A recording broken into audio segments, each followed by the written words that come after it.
საწვევისა და ბიტუმის მკვეთრი გაძვირების გამო მთავრობა ინფრასტრუქტურული პროექტების ტენდერებში ფასების ინდექსაციის მექანიზმს აბრუნებს. გადაწყვეტილება გუშინ მთავრობის ადმინისტრაციაში გამართულ შეხვედრაზე ბიზნეს პრემიერმა და ინფრასტრუქტურის მინისტრმა გააცნეს. სექტორში ამბობენ, რომ ახლო აღმოსავლეთში მიმდინარე საომარმა მოქმედებებმა არსებული პროექტების თვითღირებულება 15%-ით უკვე გაზარდა. შესაბამისად, ინდექსაციის მექანიზმის ამოქმედება მიმდინარე ტენდერებში სექტორისთვის მნიშვნელოვანი შვება იქნება. დიზელი 30-40% გაძვირდა, ბიტუმის ესე არის, თუმცა საბოლოო ჯამში ჩვენი თვითღირებულება სადღაც 15%-ით გაიზარდა მინიმუმ. საგზაო ბიზნესის ძირითადი თემა არის ირგვლივ დარებილები ბიტუმის მშენებლობის დროს. და ამის კომპენსირება წარმოიდგინეთ, უნდა იმისო წელიწადის განმავლობაში და თეორიული მოგება რაც შეიძლება ქონდეს კომპანიას, ის უკვე იკარგებოდა ამ კონკრეტული სოფლიო კრიზისის გამო და სახელმწიფოს მხრიდან ეს გადადგმული ნაბიჯი ნიშნავს, რომ ჩვენ უფრო დიდი პასუხისმგებლობით უნდა დავუდგეთ ქვეყანას ნებისმიერი პროექტის განხორციელების ჭრილში. ტენდერებში ფასების ინდექსაციის სავალდებულო მექანიზმის შემოღებაზე ბიზნესი 2022 წლიდან საუბრობს. სწორედ ამ წელს სახელმწიფომ ბიზნეს ინდექსაცია როგორც ერთჯერადი მექანიზმი რუსეთ-უკრაინის ომიდან მომდინარე ნეგატიური გავლენების შესამსუბუქებლად შესთავაზა. ინფრასტრუქტურის მშენებელთა ასოციაციის ხელმძღვანელის შეფასებით მიიღეს დაპირება, რომ მიმდინარე კონტრაქტებთან ერთად ინდექსაციის მექანიზმის საომავლო პროექტებში გათვალისწინებაზე მსჯელობა გაგრძელდება. მიმდინარე კონტრაქტები არის მაღალი საფრთხის ქვეშ და სახელმწიფო ჩაერთვება ამ ნაწილში და მოახდენს ინდექსირებას მასალებისა.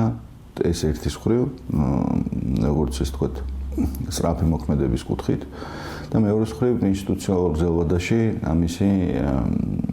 ამისი ფორმალიზება მოხდება. საბოლოო დოკუმენტი არ იყო წარმოდგენილი, თუმცა ამ საბოლოო დოკუმენტის შემუშავებაში შევჯერდებით. როგორ განხორციელდება მისი დათვლა და ანაზღაურება. კიდევ ერთი საკითხი, რომელიც გუშინდელ შეხვედრაზე ბიზნესმა ინფრასტრუქტურის მინისტრთან და პრემიერთან დააყენა ჩინური კომპანიების ტენდერებში დემპინგური ფასებით მონაწილეობას ეხებოდა.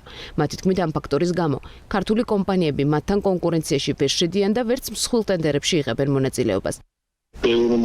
აღმოჩნდება, რომ ეს სექტორი არის საკმაოდ მძიმე მდგომარეობაში. სანამ ურემი გადაბრუნდება, მანამდე უნდა შევხედოთ რეალობას თვალებში.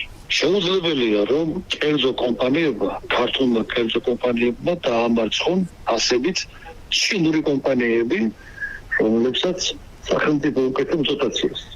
ეს თემა არის, რომელიც აუცილებლად გადასაწყვეტია. არ შეიძლება რომ ტენდერში გადაწყვეტი იყოს მხოლოდ ფასი. იმიტომ რომ אין რაოდენობა პრობლემაა დაგროვდა. დავინახეთ ზაობა, ცოტა გაფუძნებული ვარ, მაგრამ ზაობა დავინახეთ, რომ ისინი დაინტერესებულები არიან. ეთყობა ინფორმაცია მისულია, რომ ეს სექტორი უკვე რეალურად წამგებიანი სექტორი გახდა.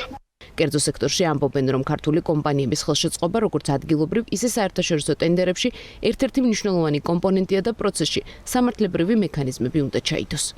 როდესაც კვალიფიციურმა მონაწილემ იცის, რომ ბაზარზე დამკვიდრებული არის დემპინგური ფასწარმოქმნა, ის უბრალოდ აღარ ამუშავებს იმ პროექტს, არ აფასებს და ამას ასევე ემატება, რომ მოგეხსენება თუ ბიუჯეტის დაფინანსებულ პროექტებში ზედაზღვარი არსებობს და განსხვავებით საერთაშორისო ტენდერებისა.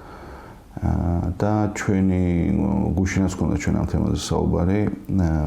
ჩვენ ვფიქრობთ, რომ ასოციაციას გვინდა რომ მაქსიმალურად მოახდინოთ, ეს თქვა, ხელი შეუწყოთ და ამ შემთხვევაში სახელმწიფოს მიზნებიც ეს არის, რომ რეალური ფასწარმოქმნა იყოს და ეს ზედაზღვარის პრინციპის მოხსნა გვინდა გარკვეულ ტენდერებში.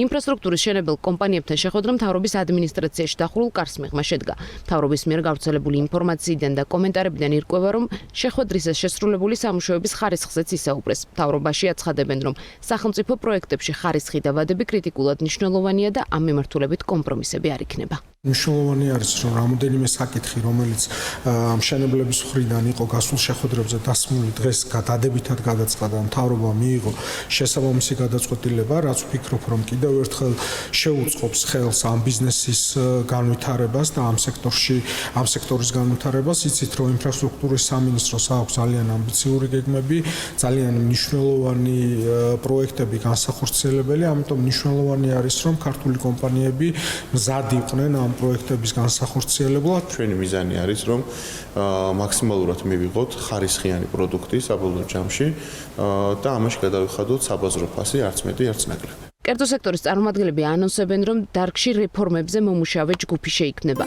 რომელიც პერიოდულად სექტორში არსებულ გამოწვევებზე მთავრობასთან ერთად იმუშავებს.